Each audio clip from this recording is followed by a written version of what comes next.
Hyundai Jeanlin Automobile vous présente votre reportage Savoie News.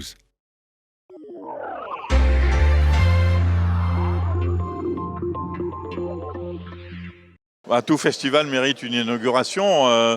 Le choix que nous avons fait depuis 3 ans, c'est de ne pas faire que des discours. Et d'ailleurs, les intervenants sont, que ce soit Hervé Guémard, que ce soit le sous-préfet, que ce soit le conseiller régional, sont intervenus, et la sénatrice, etc., sont intervenus de manière extrêmement performante et brillante. Alors, on pourrait dire, oui, bien sûr, c'est un langage de façade pour le président du Grand Bivouac qui veut se mettre d'accord avec tout le monde, mais j'ai beaucoup apprécié la précision et à la fois le sens de leurs propos.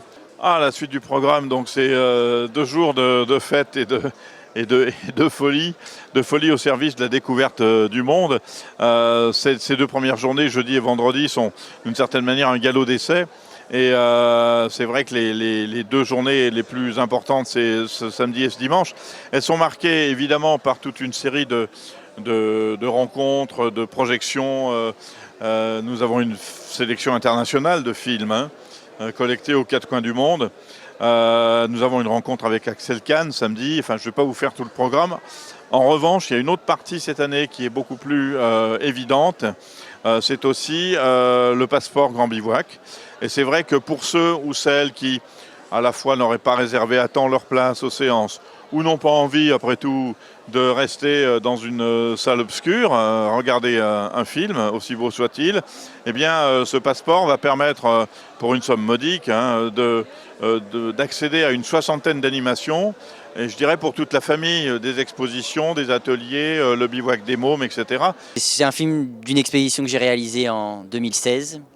Et c'est la traversée de l'Alaska, qui commence un peu avant dans l'état du Yukon au Canada, où j'ai fait 1800 km en canoë sur la rivière du Yukon. J'ai vendu mon canoë dans le village de Tanana et ensuite je me suis mis en marche vers la côte extrême nord de l'Alaska. C'est la 2e fois que je suis ici et c'est mon festival préféré parce qu'en fait je rencontre des gens trop cool et je rigole bien.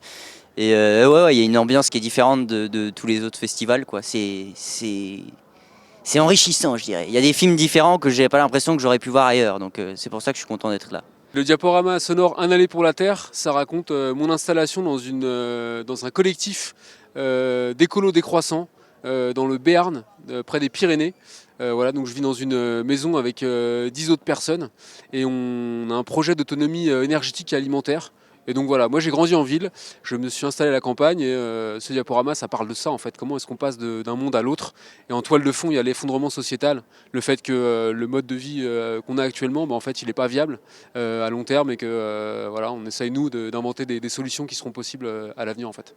Grand Bivouac, moi j'y viens parce que c'est sympa, on rencontre des voyageurs qui sont pas juste des pros de technique ou trucs comme ça, mais qui en fait tirent quelque chose de leur voyage et je trouve qu'il y a du fond ici et ça fait du bien. Et après, pour moi, je pense que c'est peut-être un bon endroit pour faire passer un message et qu'il y a des oreilles qui sont ouvertes ici et je pense que c'est un bon temps voilà, pour réfléchir, pour comprendre et puis je trouve que c'est un beau festival. C'était votre reportage Savoie News avec Hyundai Jeanlin Automobile.